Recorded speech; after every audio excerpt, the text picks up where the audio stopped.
સહજાત્મ સ્વરૂપ પરમ ગુરુ. દેહ છતાય વિદેહ દશા તુજ સમજી આવે સાન.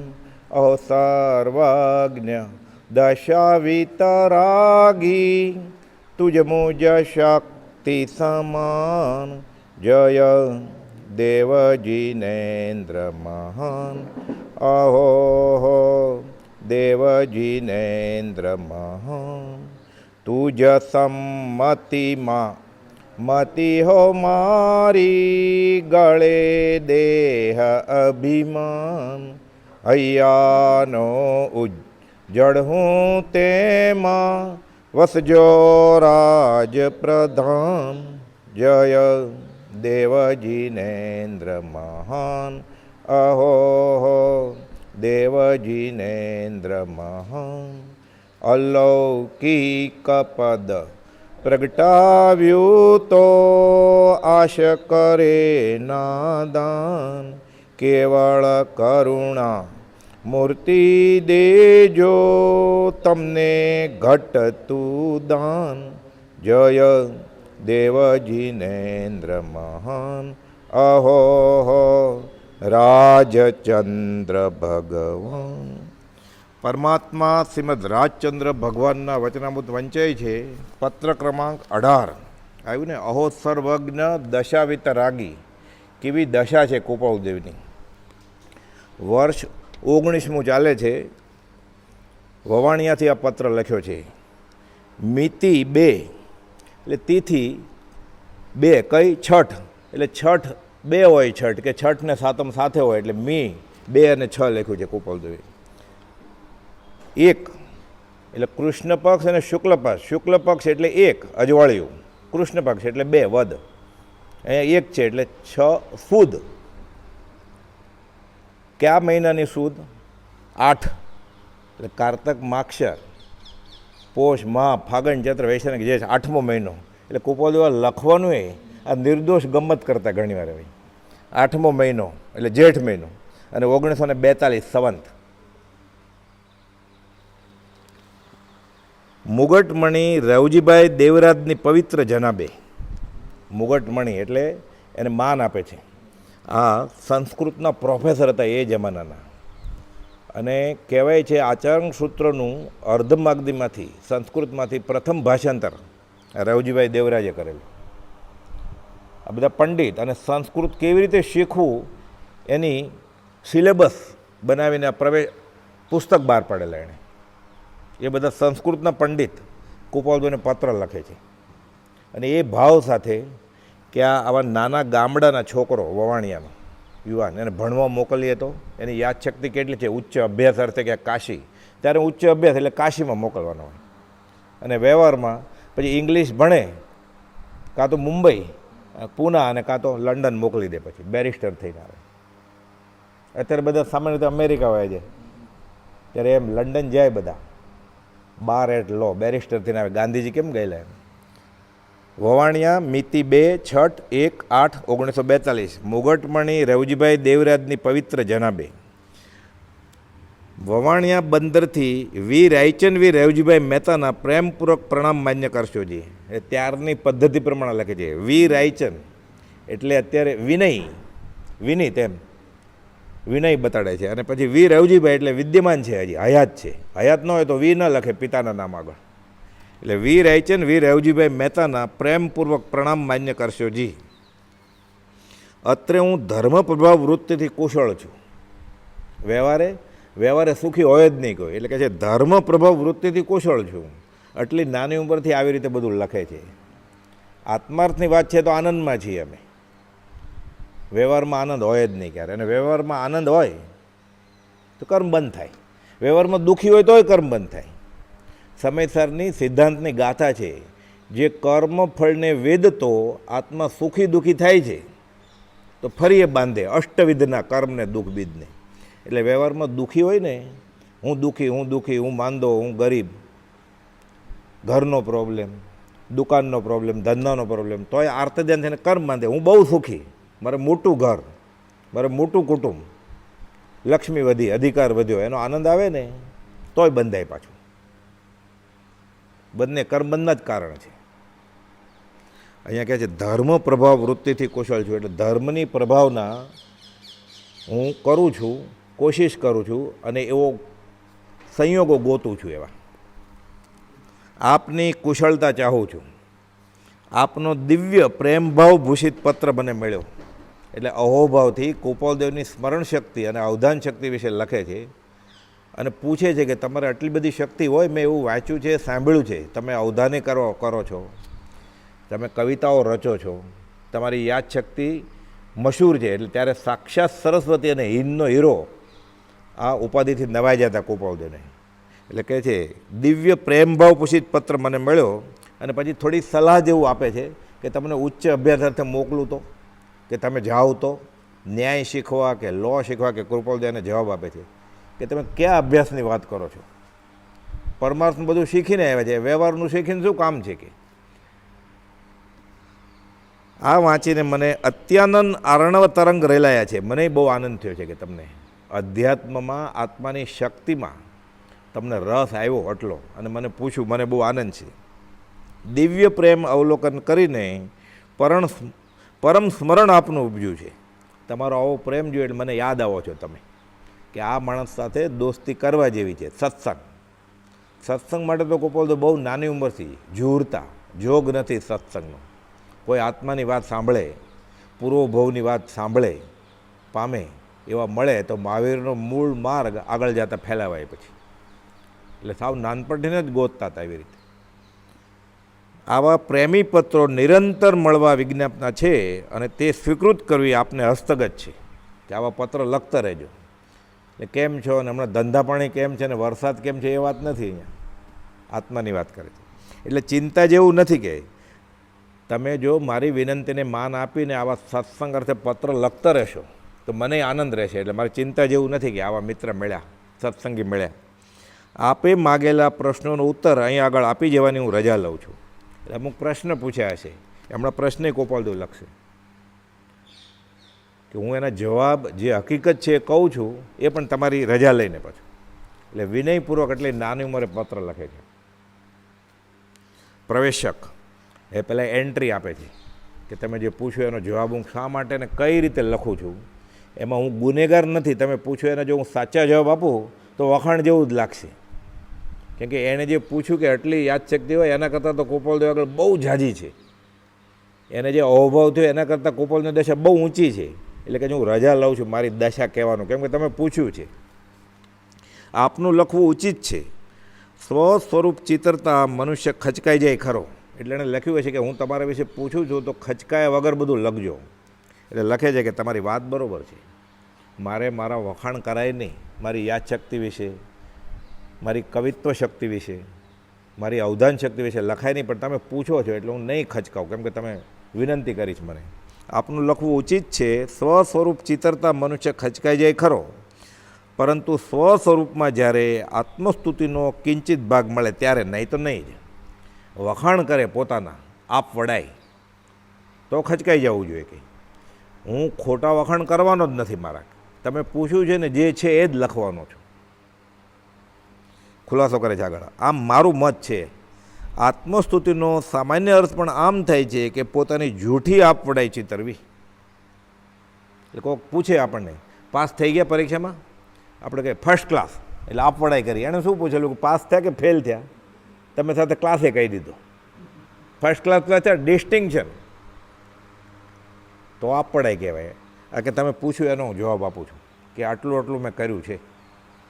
જો એ નથી ને હું કહું તો આપ પડાય કહેવાય. અહીંયા આત્મસ્તુતિની વાત નથી કંઈ.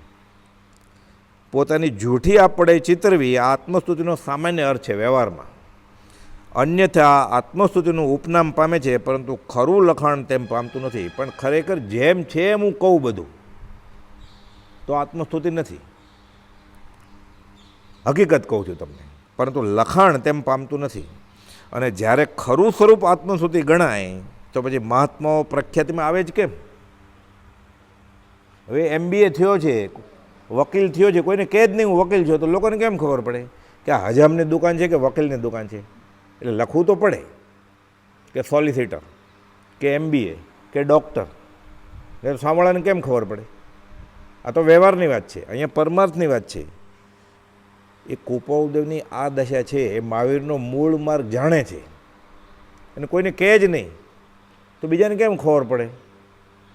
એટલે ધર્મના મતભેદમાં આપણે બીજા સત્સંગમાં જોયેલું કે જે કુળમાં જન્મ્યો એ ધર્મ માને જીવે ત્યાં સુધી. તો એ કુળનો ધર્મ કેવી રીતે સ્વીકાર્યો? એના બાપ દાદાએ જે માન્યો તો એને બાપ દાદાએ ભૂલ કરી હોય તો એના બાપા કે એની મા કે સમકીતી હતા? નહોતા. તો પ્રત્યેક જીવ જે કુળમાં જન્મે છે એ જ એનો ધર્મ માને છે. તો બધાના મા બાપ તો સમકીતી હોય જ નહીં ને. બધા શ્વેતંબરના, બધા દિગંબરના, બધા સ્થાનકવાસીના, બધા મૂર્તિ પૂજકના. એટલે કુપાલદેવ કહે છે કે જો મહાત્મા પોતાની વાત જ ન કરે કોઈને કે મારી આગળ સાચી વસ્તુ છે, તો સામેવાળાને ખબર કેમ પડે? એટલે કોક પાત્ર જીવને તો કહેવું જ પડે. એટલે ચતુર્ભુજ બેચરને 27મા પત્રમાં કહી દીધું કે મને આત્મિક શક્તિ બધે જણાયું છે કે હું બીજો મહાવીર છું, હું સર્વ પ્રકારે સર્વજ્ઞ છું. તો અભિમાન જ લાગે ને. 20 વર્ષનો છોકરો એમ લખે હું બીજો મહાવીર, આશાતના થઈ ગઈ. એ પત્ર છપાતો નહોતો તો લોકો ડરતા હતા. કુપાલદેવને ઓન પેપર માનવાવાળા ડરતા હતા કે બહાર ન કહેવાય કોઈને. કેમ બહાર ન કહેવાય? કુપાલદેવે સાચું કહ્યું છે, હા સાચું કહ્યું છે, તો પછી સામે નથી કહેવું, તોય નહોતા કહેતા. પહેલી આવૃત્તિ, બીજી આવૃત્તિ, ત્રીજી, ચોથી ને 5 આવૃત્તિ ગઈ. 680મો પત્ર. અમે પરમાત્મા સ્વરૂપ છીએ, અમે અમૃત સાગર છીએ, અમે કલ્પવૃક્ષ છીએ, અમે બીજા શ્રી રામ, અમે વિદ્યમાન મહાવીર છીએ, વીર છીએ. લેખિતન ઓમ શ્રી મહાવીર. પછી ખબર પડી કે કોઈ ઝીલી નહીં શકે એટલે કાઉન્સમાં અંગત કરીને મૂકી દીધો આ પત્ર. એ છપાતો નહોતો. મગન પપ્પા વાત કરતા વડવા આશ્રમમાં અને અગાસ આશ્રમમાં મોઢે કરે હોય હસ્તલિખિત પ્રત ઉપરથી બધા ઊભા થઈને બોલે. નિત્યક્રમમાં કેમ બોલવાની પ્રથા છે, 1 કે 2 પત્ર બોલાય, પાકા કર્યા હોય ઊભા થઈને બોલે. વચનામૃતમાં નહીં, પ્રત હોય એમાંથી પાકું કરી લેવાનું. બ્રહ્મચારીના હાથમાં વચનામૃતનું છપાઈ ખાતું આવ્યું હાથમાં કે એણે કહ્યું એ મારે કહેવું છે, મારે શું વાંધો?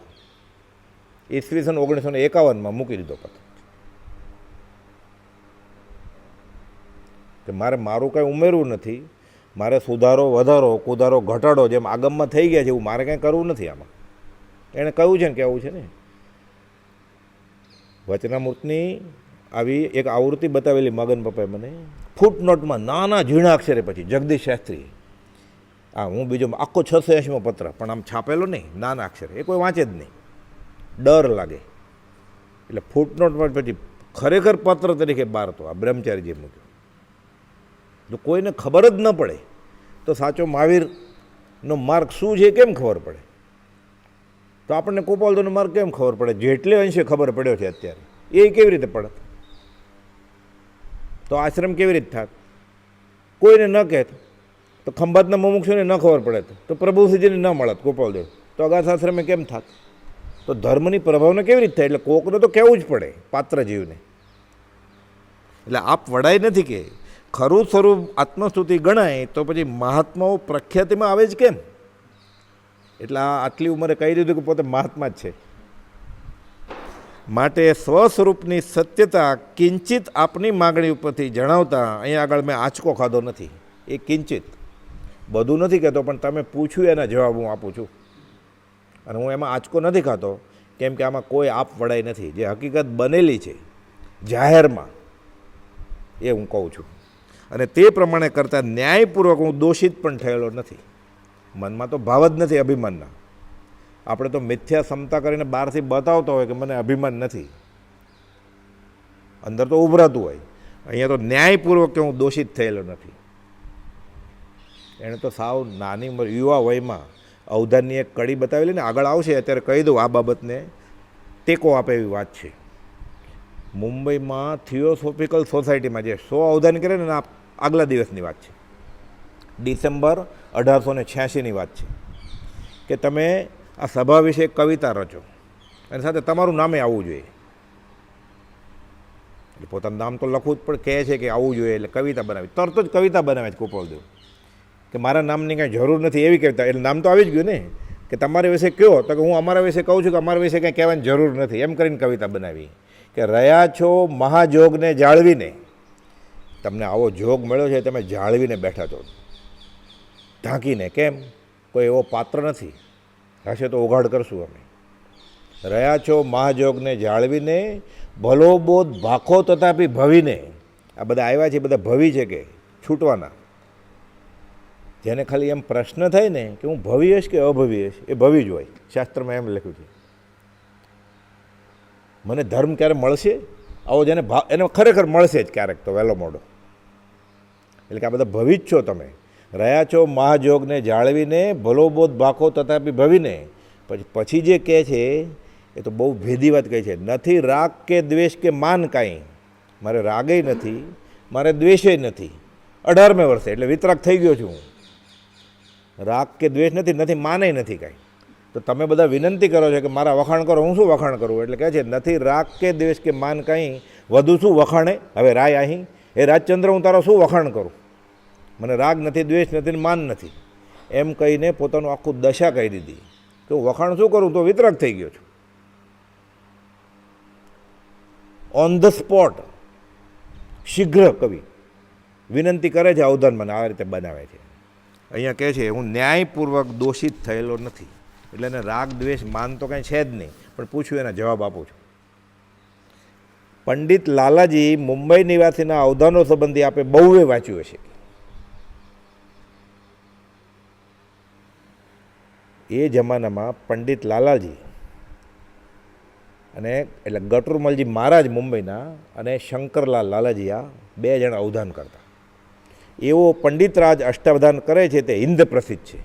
આના વિશે લંબાણમાં સાક્ષાત સરસ્વતીના લેખક વિનયચંદ દફતરી લખ્યું છે, એ આપણે હમણાં જોશું. એટલે કોપાલ અહીંયા ખુલાસો કરે છે, આ ખાલી 52 અવધાનનો ખુલાસો કરે છે. આના પછી તો 100ની વાત છે, પણ 100 કરી શકે છે. આમાં લખે છે આ લખનાર 52 અવધાન જાહેરમાં એક વખતે કરી ચૂક્યો છે, તેમાં તે વિજયવંત ઉતરી શક્યો છે. તે 52 અવધાન આ પ્રમાણે છે. એ લખે છે. આ અવધાન વિશે પછી જોઈએ નીચે શું લખે છે. એટલે આ જે રવજીભાઈ દેવરાજે પ્રશ્ન પૂછેલો અને જવાબમાં 52 અવધાન કેવી રીતે કર્યા ગોપાલદેવ, આપણે 100ની વાત કરશું પછી અવસરે. આમ આ 52 અવધાનની લખાણ સંબંધે અહીં આગળ પૂર્ણાહુતિ થાય છે. એટલે ગોપાલદેવ જે પૂછ્યું એનો જવાબ આપે છે. અને આ જાહેરમાં નોંધાણું છે. વિનયચંદ દફતરીએ સાક્ષાત સરસ્વતીમાં લખેલું છે. એ હમણાં જોઈએ આપણે કે શું કર્યું એણે. પછી લખે છે એનો જે પ્રશ્ન પૂછ્યો જવાબ. આ 52 કામો એકી વખતે મનોશક્તિમાં સાથે ધારણ કરવા પડે છે. વગર ભણેલી ભાષાના વિકૃત અક્ષરો સુકૃત કરવા પડે છે. જેને ભાષાનું નામ જ નથી ખબર, ગ્રીક ને લેટિન. અત્યારે મેદપરના ગામડામાં કે સક્કરપુરામાં જઈને કોઈને પૂછીએ કે દુનિયાની ભાષાના નામ બોલો, તો જે ભણ્યો ન હોય કે 2 ચોપડી ભણ્યો એને નામ ક્યાંથી આવડે દુનિયાની ભાષાનું નામ? તો એ ભાષામાં પૂછેલા પ્રશ્નોના જવાબો કે શબ્દ કે અક્ષર આપ્યો હોય ગોઠવી અને પછી કવિતા રચે અથવા તો જવાબ આપે, આ કેમ શક્ય બને? એટલે કહે છે વગર ભણેલી ભાષાના વિકૃત અક્ષરો સુકૃત કરવા પડે છે. એટલે કાળા અક્ષર ભેંસ બરાબર, એને ખબર જ નથી કે આ કઈ ભાષા છે. અત્યારે આપણે કન્નડ કે કર્ણાટકવાળા લખે તો બધું જલેબી જેવું લાગે, ગોળ ગોળ ગોળ. આપણને શું ખબર પડે? એટલે એમ કે અંડુ ગંડુ ભાષા છે આપણે એમ કહીએ ને. તે મલયાલમ હોય, તમિલ હોય, આંધ્રપ્રદેશની હોય, ઓરિયા, કન્નડની હોય, તુલુ હોય, આપણને કેમ ખબર પડે? બધું આપણને સરખું જ લાગે. સાઉથ ઇન્ડિયને એકબીજાની ભાષા ન આવડે, એટલું અઘરું છે બધી ભાષા. 6-7 જાતની લિપિ છે, 6-7 જાતની ભાષા છે, તો આપણે બધું સરખું જ લાગે. એટલે કહે છે વિકૃત અક્ષરો સુકૃત કરવા પડે છે. ટૂંકામાં આપણે કહી દઉં છું કે આ સગળું યાદ જ રહી જાય છે.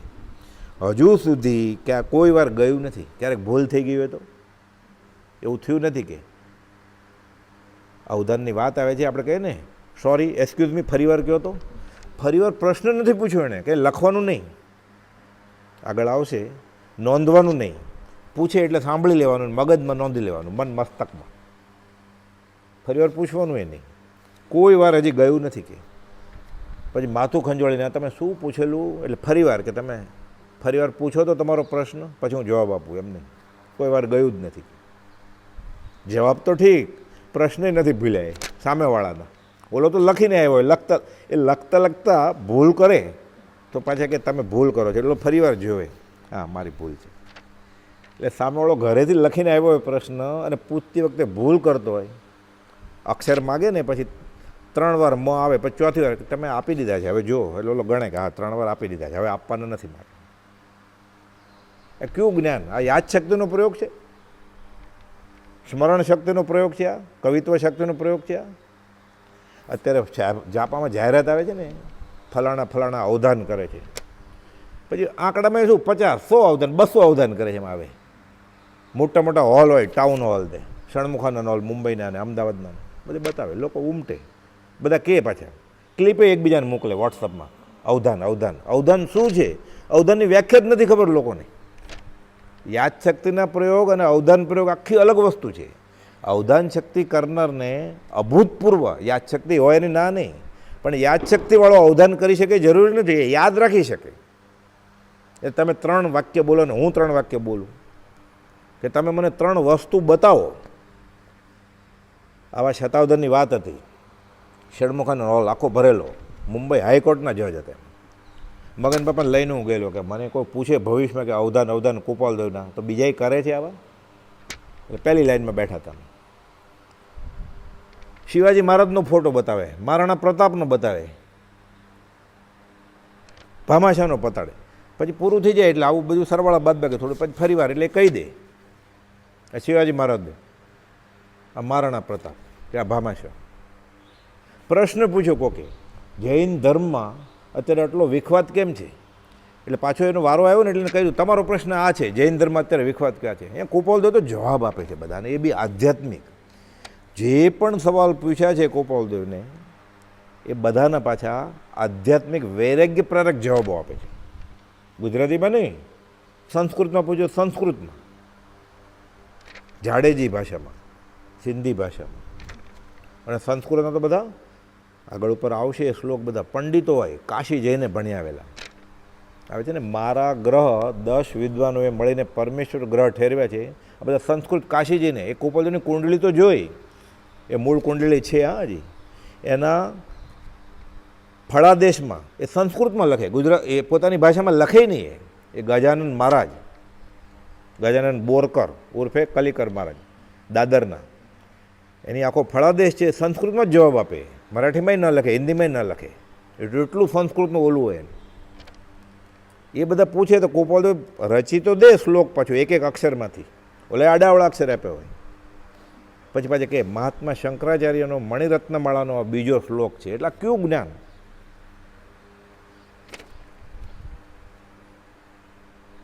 એને તો કહ્યું હું સર્વ પ્રકારે સર્વજ્ઞ છું. પછી યાદશક્તિની ક્યાં વાત કરવી હવે? અવધાનની કોઈ 1000 અવધાન કરતો હોય તો એ સર્વજ્ઞ નથી, એ કે હું સર્વ પ્રકારે સર્વજ્ઞ છું.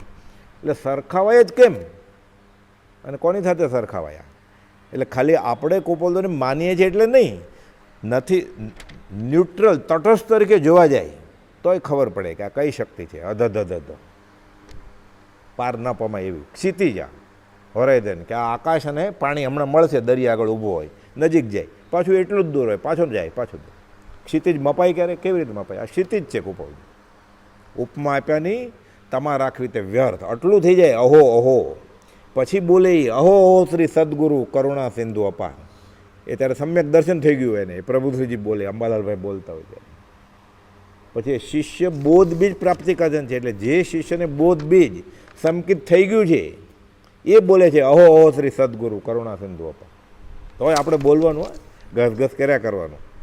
જેટલે અંશે જ્ઞાની પ્રત્યે અહોભાવ આવશે એટલે અંશે કર્મની ભેખડો તૂટશે. તેની નિષ્કારણ કરુણાને નિત્ય પ્રત્યે નિરંતર સ્તવમાં આત્મસ્વભાવ પ્રગટે છે. 6 પદના પત્ર, આ તો સિદ્ધાંતનો પત્ર છે. એટલે ખાલી ગુણગ્રામ ગાયા કરીએ તોય આપણા કર્મની ક્રોડો તૂટે બધી. ખરેખર ઓળખાઈ જશે ત્યારે તો આનંદ એવો આવશે, અહો અહો શ્રી સદગુરુ. સમ્યક દર્શન થઈ ગયું છે. પ્રભુશ્રીજી કહેતા આત્મસિદ્ધિની બોધબીજ પ્રાપ્તિ કથનની ગાથા કરું છું અને મારું હૈયું ભરાઈ જાય છે. હજુ સુધી કોઈ વાર ગયું નથી એ કહે છે. આમાં કેટલુંક માર્મિક સમજવું રહી જાય છે.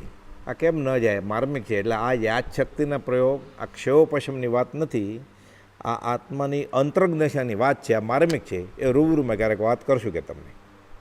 એટલે હું એ લબ્ધિ લઈને આવ્યો છું કે લબ્ધિ પ્રગટી છે, જ્ઞાન આવણીય કર્મ, દર્શન આવણી કર્મ બધા ઉઘાડ નીકળી જાય, પછી ઉઘાડ થાય, એની વાત છે માર્મિક. એ અવસરે કરશું કે આમાં કેટલુંક માર્મિક સમજવું રહી જાય છે, પરંતુ દિલગીર છું કે તે સમજાવવું પ્રત્યક્ષને માટે છે. રૂબરૂ હો તો વાત કરાય, ટપાલમાં શું લખે? એ ખાલી યાદશક્તિનું પૂછે છે કે 1 કલાકમાં 100 શ્લોક યાદ રહે, તો કુપાલ તો એમ લખે હું સર્વજ્ઞ છું, તો એ શું સમજે? તમે પ્રત્યક્ષ આવો, અને પ્રત્યક્ષ આવે ત્યારે પૂછવા આવ્યો હોય, બેસાડે, પાણી બાણી આપે ને પછી જે પૂછ્યો એનો જવાબ જ પહેલાંથી આપી દે, પછી ઓલાને ખબર પડે કે આની આગળ શું છે. વગર પૂછે કહી દે કે શા માટે ધક્કો ખાધો છે મુંબઈથી ઠેઠ વવાણિયા, કે તમે રૂબરૂ આવો તો કે ખબર પડે કે દિલગીર છું કે તે સમજાવવું પ્રત્યક્ષને માટે છે. કેટલા કેટલા પત્ર લખે તો સમજે, અને રૂબરૂમાં આવો એક જ ચમત્કાર બતાવે. એને માટે તો સહજ છે, આપણે માટે ચમત્કૃતિ છે. પછી ક્યાંક સમજાય ઓલાને, પછી ખાલી પ્રશ્ન પૂછતા જ બંધ થઈ જાય, પછી ખાલી સાંભળ્યા કરે એ બોલે, પછી પૂછવાનું શું હોય એને? જે મારે માટે યોગ્ય હશે એ જ તમે કહેશો. એટલે અમે જ્ઞાની પાસે જાય પછી પૂછવાનું હોય જ નહીં, આ કયો ને આનો જવાબ આપો ને, એ કે એ જ જે યોગ્ય હોય એ પ્રમાણે એ કે. અમે સામેવાળા જીવને વૃત્તિ પ્રમાણે ભાર આપીએ છીએ. કુપાલદેવ કે અંબાલાલભાઈ એકવાર પૂછે છે, તમે ઘણીવાર તત્વની ઊંચી ઊંચી વાત કરો, જટિલ પ્રશ્નો બધા હલ કરો, ઘણીવાર સાવ સાદી વાત કરો કે તમાકુનું વ્યસન ન રાખવું ને એવું બધું. તો એમ કેમ? તો કે સામેવાળાની વૃત્તિ પ્રમાણે અમે વજન મૂકીએ કે એટલે અગુરુ લઘુની વાત કરે જંગલમાં વડ નીચે, કોણ ઝીલી શકે? એટલે કે છે તે સમજાવવું પ્રત્યક્ષને માટે છે. એટલે અહીં આગળ ચિતરવું વૃથા છે, ચિત્રામણ નથી કરવું. કે આપણે જો ચાન્સ મળ્યો, લખ્યું છે ને થોડુંક જાણ્યું હતું, હું કહું થતું એમ બોલી નાખીએ આપણે. અહીંયા કહે છે તે ચિતરવું વૃથા છે. આપ નિશ્ચય કરો કે આ 1 કલાકનું કેટલું કૌશલ્ય છે. કયું? આ 52 અવધાન કર્યા એ હમણાં એક પછી એક લઈએ આપણે, કેમ કે આપણે કુપાલદેવ કઈ દશાએ પહોંચેલા એ વાંચીએ ને વિચારીએ ને સમજવાની કોશિશ કરીએ. પછી કે જે આ 52 અવધાનની મેં વાત કરી, એટલે 52 પછી 100 અવધાન એટલે ડબલ ન થયું કાંઈ. 52 પછી 53 અવધાન કરે તો એ અસંખ્યાત ઘણું થઈ ગયું ને. માંડ માંડ યાદ રાખ્યું હોય મને પૂછો પરીક્ષા વખતે, પછી થોડુંક એમાં ઉમેરીએ તો તરત જ રાજુ ડબુકી જાય ને.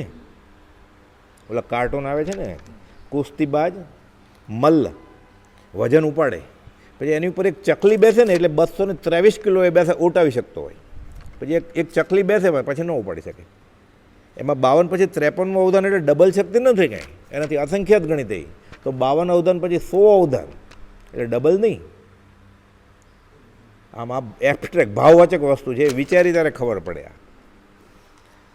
આ કહે છે આ 1 કલાકનું કેટલું કૌશલ્ય છે તમે વિચારો. કે મેં આ 52 અવધાન વિશે લખી દીધું, પછી તોય ખુલાસો કરે છે. ટૂંકો હિસાબ ગણીએ તો પણ 52 શ્લોક તો 1 કલાકમાં યાદ રહે કે નહીં? 52 અવધાન કર્યા એટલે એકદમ ઓછા માર્ક આપીને કુપાલદેવ ગણે છે. મેરિટ કેટલો છે?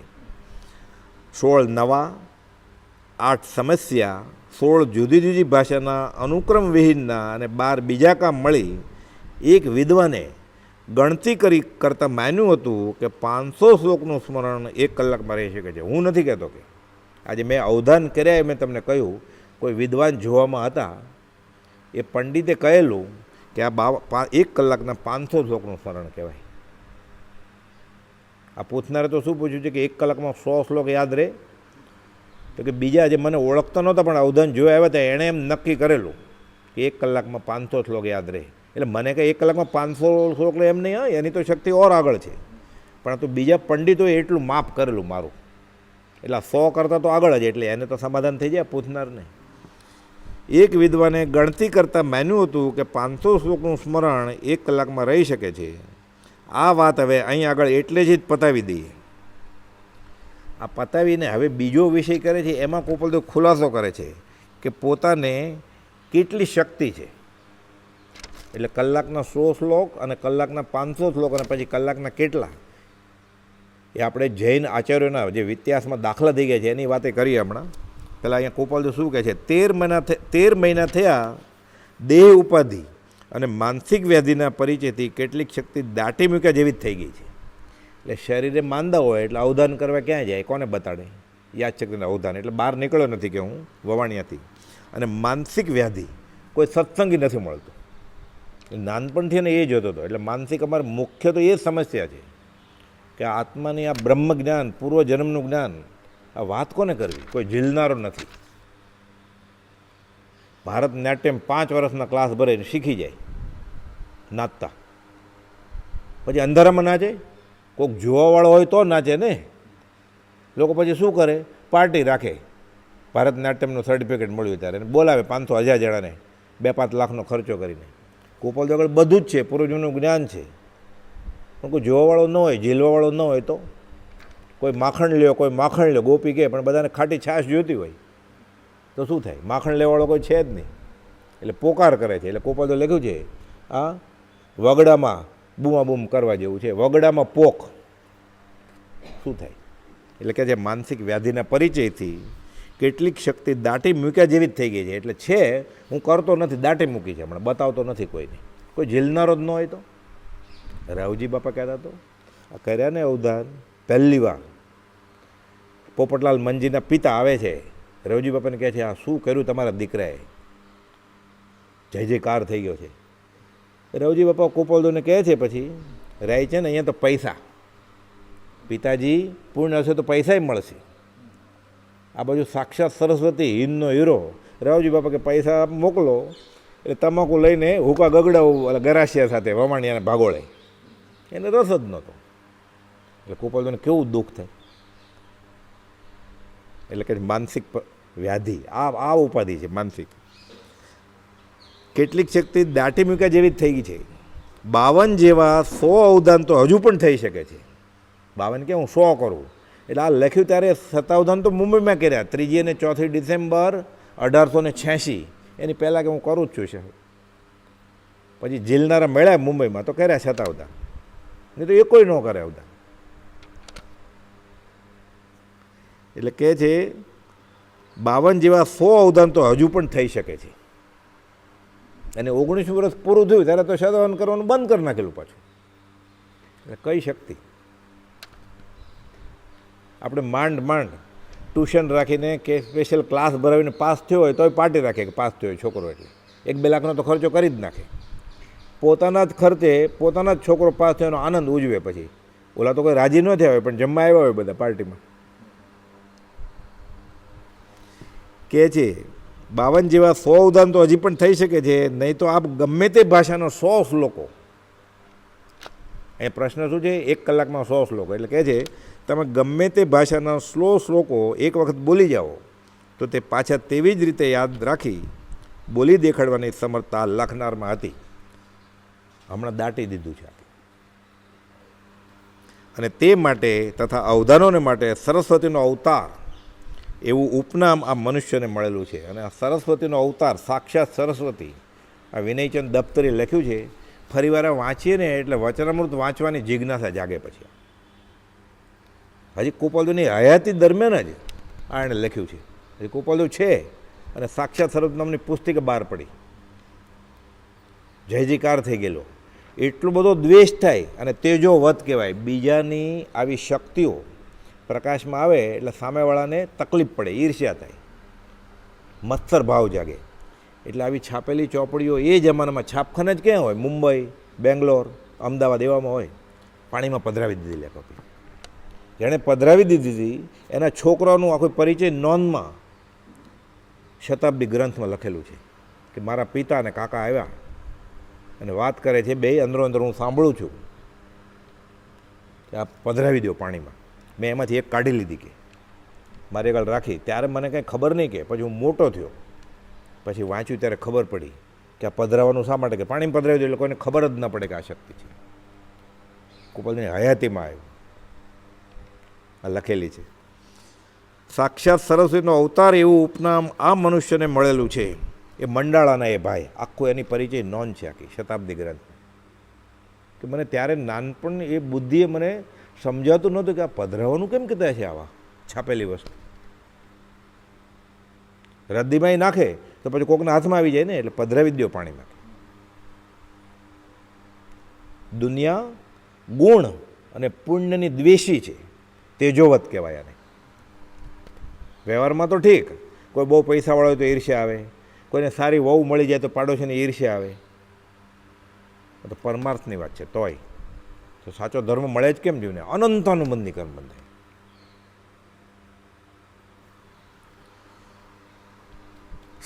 સરસ્વતીનો અવતાર એવું ઉપનામાં મનુષ્યને મળેલું છે. અવધાને આત્મશક્તિનું કર્તવ્ય મને સ્વ અનુભવથી જણાયું છે કે મને આત્માની શક્તિ છે એટલે હું અવધાન કરું છું, એવું મને જણાયું છે. આપનો પ્રશ્ન એવો છે, હવે મૂળ વાત આ, એને ટપાલ શા માટે લખેલી ગોપાલદોને પૂછવા માટે કે 1 કલાકમાં 100 શ્લોક સ્મરણમૃત રહી શકે? જવાબમાં શું છે કે આ વિદ્વાને આ જોઈને 52 અવધાન જોઈને કહેલું કે 1 કલાકમાં 500 શ્લોક, અને પછી ગોપાલદો કહે છે શતાવધાન કરું છું, તો 100 કરી શકો એટલી શક્તિ છે. તો 1 કલાકમાં કેટલા શ્લોક થાય? કેમ ગણી શકાય? 1 શ્લોક સંભાળતા, વાંચતા, યાદ કરતા હજારો શાસ્ત્રોનું ભાન થઈને ઉપયોગ ફરી વળે છે. 917માં લખ્યું એમ. પ્રભુસિંહજીને દેવકંજી મુનિને આગા ખાનને બંગલેથી ભીમનાથની જગ્યામાં ગયા ત્યારે કીધું વૈશાખ સુદ 6 સંવત 1956. આ બધી તારીખવાર સ્થળ સાથે બનેલી વાત છે. લોકોને તો હજી અચિંત્ય તો જ મહાત્મ્યનો નથી પ્રફુલ્લિત ભાવ આવતો જ નથી, અહોભાવ આવતો જ નથી. અહોભાવ આવે તો સંકિત થઈ જાય. કહે છે આપનો પ્રશ્ન આવો છે કે 1 કલાકમાં 100 શ્લોક સ્મરણભૂત રહી શકે? ત્યારે તેનો માર્મિક ખુલાસો આ ઉપરના વિષયો કરશે એમ જાણી અહીં આગળ જગ્યા રોકી નથી. હવે તમે નક્કી કરો કે 1 કલાકમાં કેટલા શ્લોક યાદ રહે. આશ્ચર્ય, તમને આશ્ચર્ય થશે, આનંદ ઉપજશે, કેમ કે એને સત્સંગ સમાગમી છે, સદાચારી છે, ભણેલા છે, સુસંસ્કૃત છે માણસ. અને સંદેહમાંથી કદાચ તમને શંકા આવે કે આવું હોય, એટલે આશ્ચર્ય થાય, આનંદ થાય કે સંદેહમાંથી હવે જે આપને યોગ્ય લાગે તે ગ્રહણ કરો. તેમથી આવું હશે, થઈ ગયું છે, હજી આપણને એવું લાગે, ઘણીવાર વાંચીએ ને તેમથી આવું હોય ખરેખર, પછી ફરીવાર વાંચીએ, પછી મન મને આવે કે હશે તો ખરા જ. એને આપણે આગળથી શું જોતું હતું, પરિસ્થિતિ કેમ આવ્યા? આશ્ચર્ય, આનંદ અને સંદેહમાંથી હવે જે આપને યોગ્ય લાગે તે ગ્રહણ કરો. હવે બીજું જે ઈ છે ને એમાં એણે શક્તિની વાત કરી, એટલે કૃપાલદેવ વ્યવહારની વાત કરે છે. હવે એણે વ્યવહારિક પ્રશ્ન પૂછેલો કે તમને ન્યાયશાસ્ત્ર, મારી શી શક્તિ છે? કંઈ જ નથી. કૃપાલદેવ કહે છે આપની શક્તિ અદ્ભુત છે. તમે તો સંસ્કૃત કેમ ભણવું એની ટેક્સ્ટબુક, પાઠ્યપુસ્તકો લખો છો. તમે કેટલા આગળ છો? હું તો ખાલી 2 ચોપડી ભણ્યો છું, પણ સર્વજ્ઞ છે. કે છે આપની શક્તિ અદ્ભુત છે, આપ મારે માટે આશ્ચર્ય પામો છો તેમ હું આપને માટે આનંદ પામું છું. મને કંઈ આશ્ચર્ય નથી થતું. કેમ કે આ આત્માની અનંત શક્તિ છે. પણ આનંદ આવે છે કે તમે આટલા ભણેલા છો તો તમને પાછો મારામાં રસ આવ્યો. આત્માની શક્તિ વિશે પ્રશ્ન પૂછો છો એટલે મને આનંદ આવે છે. તમને તો આશ્ચર્ય થાય કે સંદેહ, શંકા આવે કે આનંદ આવે, જે આવે એ કરજો. હવે અવધાન શું? એટલે કૃપાલદેવની હયાતીમાં આ પુસ્તક બહાર પડેલું સાક્ષાત ચરિત્રમાં વિનયચંદ દફતરી લખે છે.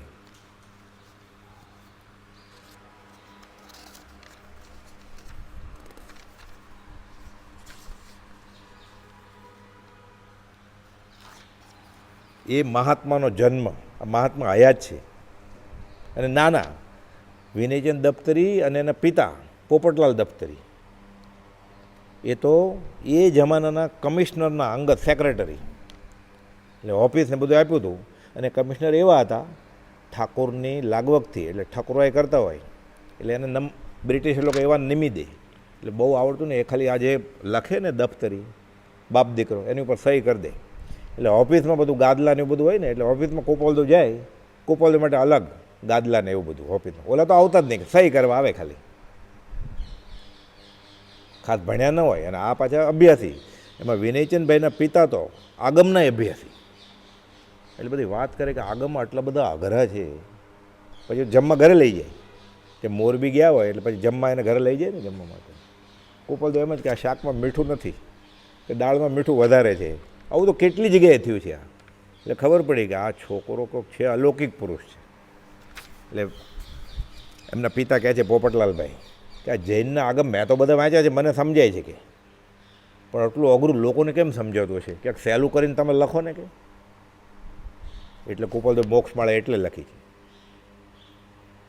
કે જિનેશ્વરના માર્ગ પ્રત્યે તત્વ જિજ્ઞાસા જાગે એવો આ નાનો લઘુ ગ્રંથ લખું છું, ગૂંથું છું. આ બાપ દીકરાની વિનંતીથી લખેલો છે. 3 દિવસમાં લખી નાખ્યો. પોતે જ લખ્યું જ પાછું. અમારી ઉંમર 16 વર્ષ ને 5 મહિના છે. આપણે કોપી કરીએ ને તો 3 દિવસમાં કોપી કરીએ તોય ન લખાય. જોઈને કોપી કરીને કે લખીને આપજો તો મને, વંચાય એવા અક્ષરે, તો 3 દિવસમાં કોપી એ ન થાય એની. આખો જીનેશ્વરનો માર્ગ 108 પાઠમાં, એક પછી એક પછી એક. એટલે પૂર્વભવ કુપોળદોયનું કોઈ પણ વચન કે કોઈ પણ કૃતિ વિચારીએ તો પૂર્વભવના જ્ઞાન વગર આ શક્ય નથી. એ આપણને પ્રતીત થાય કે પૂર્વભવ હોવો જ જોઈએ.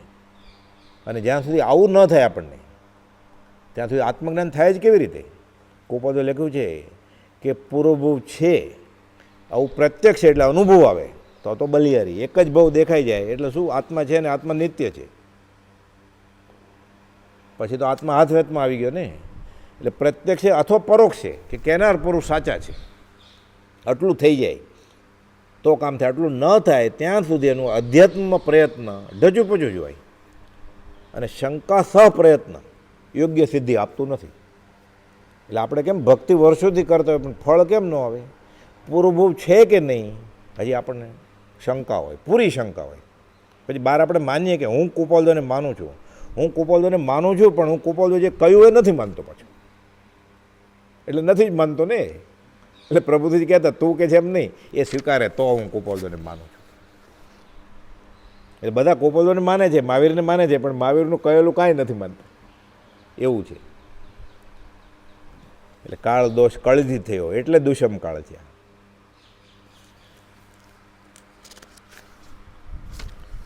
સંવંત 1924 કાર્તિકની માંગલિક દેવ દિવાળીને દિવસે સૌરાષ્ટ્ર દેશમાં વવાણિયા બંદર નામના ગામમાં દશાશ્રી માળી વણિક જ્ઞાતિમાં એ મહાત્માનો જન્મ થયો હતો. ભગવાન તરીકે કેમ ઓળખાય? પછી આગળ જતા હજાર પત્રો વાંચે, પ્રભુથી જેવાનો સમાગમ થાય, એની દશાની વાત કરે, અમને એનાથી શું થતું એ પ્રભુથી કે અમને હવે આત્મા અનુભવાય છે, ત્યારે પછી પ્રતીતિ આવે. એટલે અહીંયા તો વવાણિયા ગામમાં આ મહાત્માનો જન્મ થયો, પણ હકીકતમાં શું છે? શોભન સોરઠ દેશ વિશેરે સાગર કેરે તીર બંદર વવાણિયા માહે પ્રગટ્યા, બંદર વવાણિયા માહે પ્રગટ્યા વર્તમાન મહાવીર રે અતિશયશાળી શુભ સંસ્કારી જ્ઞાન અવતારી રત્ન ત્રયદાતા. પણ તો એટલું ઓળખાણ થયું તો વાંધો નથી વિનયચંદ દત્તને કે એક મહાત્મા જન્મ્યા વવાણિયા બંદરમાં. જન્મ્યા તો કોણ? બીજા મહાવીર. બંદર વવાણિયા માહે પ્રગટ્યા વર્તમાન મહાવીર. આગળ જતા પછી ખબર પડે. તોય આ ઓળખાણ ઓછું નથી. જ્ઞાનીને એની હયાતીમાં ઓળખી જવા જ્ઞાની તરીકે. અત્યારે આપણે વાત કરીએ, ખાલી આંખ બંધ કરીને વિચારીએ કે સર્વસંગ પરિત્યાગી સાધુ, 14 વર્ષ મોટા, 6 મહિનાનું છોકરું છોડી દીધું હોય, અને કોઈ મુંબઈના વેપારી આવે, ફેટો પહેર્યો હોય, ખેસ હોય, પગમાં જોડા હોય, બધાને ખબર છે મુંબઈના ઝવેરી છે, એને 3 નમસ્કાર કેમ છે પહેલી મિટિંગમાં? અત્યારે આપણને ઇતિહાસ લાગે, આ તો આ કાળમાં બનેલી હકીકત છે. આવું ક્યારેક જ થાય. આ તો અશેરો છે. આવતી 24માં આવશે આ કે આવી રીતે એક જૈન સાધુ દીક્ષા લીધે ઓળખી ગયેલા, 14 વર્ષ નાના, બાહ્યથી ગુરુવાસમાં એને પૂર્ણ જ્ઞાની તરીકે ઓળખી ગયેલા, પરમાત્મા તરીકે. આપણે હજી જ્ઞાનીને ગુણઠણમ આપીએ. પ્રભુજી પત્ર લખે ને એમ લખે રખાવદેવ, એટલે ઋષભનાથ ભગવાને કુપોળદોય પત્રો છે બધા. તત્કાલ મોક્ષ સાબરકાંઠાથી પ્રસિદ્ધ થયું છે. 44 પત્રો છે પ્રભુજીએ કુપોળદોને લખ્યા. એમાં લોગસની કડી લખે, નમોથુણની કડી લખે, જીનાનમ જાણ્યાનમ તિનાણમ તાર્યાણમ બુદ્ધાણમ બોયગાણમ, આવું બધું લખે. નમો જીણાણમ જીય ભયાણમ, તીખું તો કરે એમ 3 વાર આવર્તન કરે ને, જમણા કાનથી ડાબા કાન એમ તીખું તો, એમ તીખું તોની ગાથા લખે. પછી લખે હે રખાવદેવ. ઋષભનાથ લખતા નથી આવડતું, પણ રખાવદેવ ઓળખી ગયા છે. અક્ષર જ્ઞાન ન હોય તોય અભણને મોક્ષ થાય. ગાંધીજીએ પૂછ્યું ને, કેવળ જ્ઞાન થાય. મારુષ માતુષ ક્યાં, એ બોલતા ન આવડ્યું, માસ્તુષ થઈ ગયું, પણ કેવળ જ્ઞાન થયું શિવભૂતિનું મુનિ. પાછું આગમમાં બધા દાખલા છે. એટલે અક્ષર જ્ઞાન ન હોય, ભણેલા ન હોય તો કેવળ જ્ઞાન થાય. પાછું આત્મા તો ભણેલો જ છે. તો અને આ કાળમાં ભણેલો વધારે ભૂલે, ભોળા બાળાનું કામ થઈ જશે, અને ભણેલા ગણેલા બધા જે ડાયા થવા જાય છે એ રહી જાય છે પ્રભુશ્રીજી. ગોપાલદેવે લખ્યું છે, જે એમ સમજે છે કે હું સમજું છું, આ ઠગાયો છે કે પોતે છેતરાણો. ધારસીભાઈ જેવા ભૂલ થાપ ખાઈ ગયા તો ગોપાલદેવની હયાતી દરમિયાન. એટલે પછી પ્રભુજીનો સંગ થયો એટલે સવળી આવ્યા પાછા. કેમ ઓળખાય? 10 વર્ષના છોકરાને કે 19 વર્ષના છોકરાને એમ ભગવાન કે જ્ઞાની કેમ ઓળખાય? એક બાજુ એ લગ્ન કરવાનું બાકી હોય તો ભગવાન કેમ મનાય, જ્ઞાની કેમ મનાય? એ કરે છે એ કરવું કે કહે છે એ કરવું, એમાં વિકલ્પ જ થાય ને. કોક ઓળખે ખાલી, આ 4 જણ ઓળખે ખાલી, જુઠાભાઈ, અંબાલાલભાઈ, પ્રભુશ્રીજી અને સૌભાગભાઈ. સૌભાગભાઈનો દાખલો એવો જ અવ્વલ નંબરનો છે, 44 વર્ષ મોટા, દાદાને પૌત્ર જેટલો અંતર. એમ પ્રથમ મિલનમાં 3 નમસ્કાર કેમ કરે? બહુ તો વખાણ કરે, પીઠ થાબડે કે શાબાશ શાબાશ. બહુ તો અંગૂઠો ઊંચો કરે, આજકાલ કરે ને લાઈક. ભગવાન તરીકે 3 નમસ્કાર કેમ કરે દંડવત? બધું આશ્ચર્ય થઈ જતું. અને એ કાંઈ સૌભાગભાઈ જેવા તેવા નહોતા, એ બધા આગમના અભ્યાસી બધા. ડુંગરસિંહ ગોસ્વામી બધા શાસ્ત્રીને યોગના ચમત્કાર જ બધું વાત કરે, શીખતા એ સુધારસ પકડવાનું. અને અષ્ટાંગ યોગ ડુંગરસિંહ ગોસ્વામીને તો સાધ્ય જ હતા ચમત્કાર, સૌભાગભાઈ શીખતા. એટલે ગોપાલદેવ નહોતા મળ્યા ત્યારે સૌભાગભાઈને ડુંગરસિંહ ગોસ્વામી પ્રત્યે ગુરુપણાનો ભાવ હતો. ઓહો, પણ પૂર્વના પૂર્ણ હોય એટલે ભેટો થયો. અને પછી ડુંગરસિંહ ગોસ્વામીને એટલા પૂર્ણ કે સૌભાગભાઈનો સત્સંગ અને ગોપાલદેવ પાથે પાથે તેલ નાખીને એને પછી ડુંગરભાઈનો ગર્વ ઉતાર્યો, વેણ કઈ મરમાળ, એવા મારા રાજની વાણી. સૌરાષ્ટ્ર દેશમાં વવાણિયા બંદર નામના ગામમાં દશાશ્રી માળી વણિક જ્ઞાતિમાં એ મહાત્માનો જન્મ થયો હતો. એમનું પ્રસિદ્ધ નામ રાયચંદ્ર છે. એટલે ત્યારે છે પ્રસિદ્ધ નામ. મૂળમાં તો લક્ષ્મીનંદન હતું નામ. 4 વર્ષે કહે છે, બા મારું નામ લક્ષ્મીનંદન નહીં, રાયચંદ. રાય એટલે રાજા, રાજચંદ્ર થઈ ગયા. પછી એમના પિતાજીનું નામ રવજીભાઈ અને માતુશ્રીનું નામ દેવબાઈ છે, જેઓ હજુ વિદ્યમાન સ્થિતિ ભોગવે છે. ત્રણેય એટલે રાયચંદભાઈ છે, આ મહાત્મા રવજીભાઈ છે ને માતુશ્રી દેવા માતા છે, બધા છે. એ તો બહુ જીવ્યા રવજી બાબા તો, ગોપાલદેવના દેવ વિલય પછી. એમના દાદા પંચજન્ય પરમ ઈશ્વર ભક્ત અને એક નીતિમાન પુરુષ હોવાથી એ મહાત્માનું બાળપણથી દૈવત ખીલવામાં એઓની વિશેષ સહાયતા થઈ પડી હતી. એટલે સંસ્કાર, મંદિરે આંગળી પકડીને લઈ જાય તો ખબર પડે કે મંદિર જેવું છે. મોલમાં જ ફરવા લઈ જતો હોય છોકરાને તો એ સંસ્કાર આવે. પછી ઓલો તો આમ તો એ શીખેલો છે આત્મા, પણ અત્યારે બધું દબાઈ ગયું છે. નાનપણથી જ્યાં લઈ જાય એ પ્રમાણે શિક્ષણ આવે. અત્યારે બધા ડિઝનીલેન્ડ જોવા લઈ જાય, નાયગ્રા ફોલ જોવા લઈ જાય, મંદિરે લઈ જાય. હવે આ સંસ્કાર જ નીકળી ગયા છે બધા. ઓલો શું સમજે, ત્યાં કથા ચાલતી હોય રામાયણ મહાભારત, બેસે શાંતિથી. એમ કરતાં કરતાં રામ વિશે, કૃષ્ણ વિશે બધું જાણી લે. પછી ગોપાલદેવ કહે છે, આ બધી કથા સાંભળીને મને એમ કે હું એ ક્યાં રહેતા હશે, ત્યાં હું હોઉં તો, હું એવો હોઉં તો. પડદા ખસી ગયા ને પછી એવા અહીંયા જ થઈ ગયા ધરતી ઉપર. આકાશી ભગવાન એ ધરતી ઉપર થઈ ગયા, દેહધારી સાકાર પરમાત્મા થઈ ગયા. પછી એટલે આ બધા નિમિત્તો બહુ ઉપકારી છે. આપણે લાગે એમાં શું, એક કથા સાંભળીએ તો કાંઈ સમજાતું તો નથી, તો શરૂઆતમાં કેમ સમજાય? એ સિનેમા થિયેટરમાં જાય એને બદલે કોઈક મંદિરમાં જાય, ત્યાં સદાચારની નીતિની વાત હોય. આ તો પાયો છે ને. ભલે ને લોગસને નમથોણું નથી આવડતું એટલે આર્ય સંસ્કૃતિમાં તો એવું હતું, પહેલાં કોઈ એવા કથા વાર્તા કરનાર આવે ગામની ભાગોળે, એ બધા ઉમટે. પછી બધી જ્ઞાતિને સાંભળે. પછી બાળપણથી દૈવત ખીલવામાં એઓની વિશેષ સહાયતા થઈ પડી. શ્રીમંત અને ખાનદાન કુળમાં જન્મેલ મહાત્મા અમીરી વિચારોનો થાય એ સ્વાભાવિક છે. એટલે પંચાણ દાદા તો બહુ, એટલે એ બધા જ્યારે છૂટા પડ્યા ને ત્યારે તો બહુ પૈસાવાળા હતા. વાત આવે છે વાટકા ભરી ભરીને ચાંદીના સિક્કા એવી રીતે વેચણી કરેલી. ગણમાં ક્યાં બેસે? પછી ધીરે ધીરે પછી બધું ભાંગ્યું. પછી અને રાવજી બાપા તો કાંઈ કામ કરતા જ નહીં. પછી એટલે ગોપાલદેવ ઉપર કેટલી જવાબદારી, મહાવીરનો માર્ગ ફેલાવવાની જવાબદારી, રાવજી બાપાને મહિને મની ઓર્ડર કરવાની જવાબદારી, કે કુટુંબનું પૂર્વેનું ઋણ ચૂકવવું છે. ક્યાં જાય? ઋણાનું મંદિર ભેગા થયા હોય, વાલું વેરી, લેણું દેણું. દેણું હતું ગોપાલદેવને આપવાનું હતું કુટુંબને, રાવજી બાપાને. 415માં પત્રમાં ગોપાલે લખ્યું છે, કોઈ પણ જાતના આત્મિક બંધનથી અમે સંસારમાં રહ્યા નથી.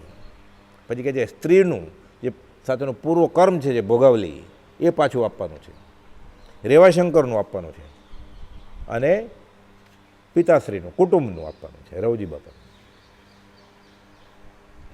સૌભાગભાઈને લખે જ પાછું. સૌભાગભાઈ માગ કરતા કે કાં તો રિદ્ધિ સિદ્ધિ આપો, કાં મંત્ર તંત્ર આપો, કાં ચમત્કાર કરો, કાં રોકડ રકમ આપો, કાં ભાગીદાર કરી નાખો, કે નોકરીએ રાખો, મને કે મણી કે ત્રંબકને. એટલે ગોપાલદેવ કહે છે, જે ઈચ્છા રવજી બાપાને છે અને તમારે છે, એમાં આસમાન જમીનનો ફરક છે. અમારે રવજી બાપાનું કુટુંબ સંભાળવું પડે કે તમારું સંભાળવું, બધું એક જ છે. પણ તમારે કલ્યાણની ઈચ્છા છે, રવજી બાપાને નથી. પત્રમાં લખીને આપ્યું છે. એટલે એને હું મહિને મની ઓર્ડર કરું છું, તમને કરું, પણ તમારું કલ્યાણ અટકી જશે. જ્ઞાની પાસે ભૌતિકની કોઈ પણ વસ્તુ મગાય નહીં, વિતરાગ પાસે કોઈ પણ વસ્તુ મગાય નહીં, તીર્થંકર પાસે કોઈ પણ વસ્તુ મગાય નહીં. નહીં તો જીવને દર્શનાવણીય કર્મનો બંધ પડે. એટલે આપણે બધું કરવાનું, સેવા, પૂજા, તીર્થયાત્રા, માગવાનું નહીં કાંઈ.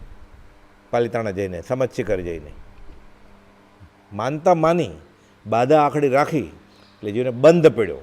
જ્ઞાનીની આશા જ ના થઈ, એટલે અશુભ વધુ મજબૂત થાય. એટલે જે પ્રોબ્લેમ 6 મહિને સોલ્વ થવાનો 6 વર્ષે ન થાય. પછી આટલું નીકળી જાય આ ભવે. એટલે ગૃહિત મિથ્યા તો નીકળી ગયું, એને 16મો ભાવ નથી. પછી આ ગૃહિત મિથ્યાત્વ છે. આ માણસ જન્મ્યો, મોટો થયો, પછી માણસને આ છે. ભેંસ ગાયને નથી, કોઈ માનતા નથી માનતી ભેંસ ગાય. કૂતરો તો પગ ઊંચો કરીને પેશાબે કરે મંદિરની બહાર. એને ગૃહિત મિથ્યા તો નથી, એને અગૃહિત મિથ્યા તો બધા જીવને છે કે હું શરીર છું. વાંદરાને છે હું શરીર છું, અને આપણને છે હું શરીર છું. આ લીધું નથી, અનંતકાલથી છે જ.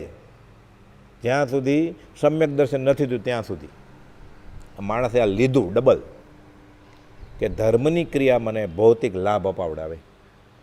આ નીકળી જાય આ માર્ગમાં આવ્યા પછી. દેવ દેવી, મંત્ર તંત્ર, ગોપાલદેવે તો સિદ્ધાંત આપ્યો, દેવ દેવીની તુષ્માંતને શું કરીશું? તુષ્માંતા સત્પુરુષની ઈચ્છા. સિદ્ધાંત આપ્યો, મંત્ર તંત્ર ઔષધ નહીં, જેથી પાપ પલાય, વિતરાગ વાણી વિના અવર ન કોઈ ઉપાય. એટલે કોઈ 24માંથી એક પણ તીર્થન કરે, આ બધું જે થાય છે કરવાનું કહ્યું નથી. આ પાછળથી આવ્યું છે બધું. તો ફલાણા મહારાજે વાસ્કે પાપ્યો તો લાવવાનો કે નહીં? ત્રિશેષી શલાક પુરુષમાં હેમચંદ્રજી મહારાજે ખુલાસો કરેલો છે કે ભગવાન મહાવીર પાસે જ્યારે આવે પાત્ર જીવ, ગણધર તરીકે આવે ને, 11 બ્રાહ્મણ શિષ્ય થઈ ગયા, શપથવિધિ હોય ને પાર્લામેન્ટમાં પ્રધાન થાય પછી, તરત જ ઇન્દ્ર રત્નના થાળમાં, સોનાના થાળમાં લઈને આવે વાસ્કે. તીર્થંકર ભગવાન એમાંથી લઈ લોચ કર્યો હોય તાજો એની પર નાખે. પછી ગૌતમ ગણધરે કે સુધમા ગણધરે કોઈને નાખ્યો એવી વાત છે જ નહીં શાસ્ત્રમાં. જંબુસ્વામીએ કોઈને નાખ્યો હોય આ વાત છે જ નહીં. પ્રભુએ નાખ્યો હોય એવી વાત છે જ નહીં. 10-15 પેઢી વહી ગઈ, પછી શરૂ થઈ ગયું નાખવાનું. તો ગૌતમ ગણધર તો જ્યોતિષે બધું જાણતા હતા, બધું લખેલું છે શાસ્ત્રમાં. પણ જાહેરમાં આવી વાત થાય તો એમ થાય જૈન ધર્મની આસાધના છે. જૈન ધર્મની આસાધના છે કે ભગવાન મહાવીરનો અહોભાવ છે, આ મૂળ માર્ગ. એટલે કુપાલદેવને કરવું પડ્યું, મૂળ માર્ગ સાંભળો જીનનો રે. આપણે પછી એ ગાતા હોય, મોઢે આવડતું હોય મૂળ માર્ગ સાંભળો, પણ આચરણ તો કુળ માર્ગનું જ હોય પાછું. તો પરિણામે કેવી રીતે કહે છે, એમના દાદાના સાથે લઈ જતા શ્રીમંત અને ખાનદાન કુળમાં જન્મેલ મહાત્મા અમીરી વિચારોનો થાય એ સ્વાભાવિક છે. એટલે જન્મથી જ એને એવા સંસ્કાર તો હતા જ. શ્રીમદ રાયચંદ્રનું હસમુખું કાલું અને વાલું બોલવું દરેક મનુષ્યને ચિત્તચોરક થઈ પડતું હતું. ગાંધીજી કહે છે, કવિ રાયચંદભાઈની વાણી એવી હતી, રૂપેરી ઘંટડી જેવી. સાંભળ્યા જ કરીએ આપણે, એવું લાગે. ઘણીવાર આપણે બોલતા હોય તો આપણને એમ થાય હવે આમ ઘડિયાળમાં ટાઈમ જોતા હોય કે ઘંટ વાગે તો સારું, પૂરું થઈ જાય. ઘણીવાર સાંભળ્યા જ કરીએ. આ પ્રભાવ હોય, વાણી અતિશય કહેવાય. સમજે કે ન સમજે સામેવાળો તો ગમે. અજાણી ભાષાનું ગીત હોય તો એ ગમે. જો સૂર સારો હોય તો એમાં ગમે. જ્ઞાનીની વાણીનો અતિશય છે. એમાંથી ક્યાંક ઝીલાઈ જાય તો કલ્યાણ થાય. કે છે શ્રીમદ રાયચંદ્રનું હસમુખું કાલવું ને વાલું બોલવું દરેક મનુષ્યને ચિત્તચોરક થઈ પડતું હતું. બાલ્યાવસ્થાથી જ તર્ક શક્તિ, સુંદર ભાષણ અને રમતગમતની અમીરી રીત ભવિષ્ય આ પુરુષ કેવો થશે તેનું સૂચવન કરતી હતી. એ રમતગમતમાં ગોપાલજીને એમ જ થતું હું રાજા હોઉં એમ, બાકી બધા પ્રજા. દાદાગીરી નહીં, સહજ જ હોય. એટલે પછી રમે ને રાજા રાણીને તે પોતે રાજા જ હોય ગોપાલદેવ. પછી મોક્ષનું રાજ જીતે. હવે સમય પૂરો થાય છે, અવસરે લેશું. સહજાત્મ સ્વરૂપ પરમ ગુરુ.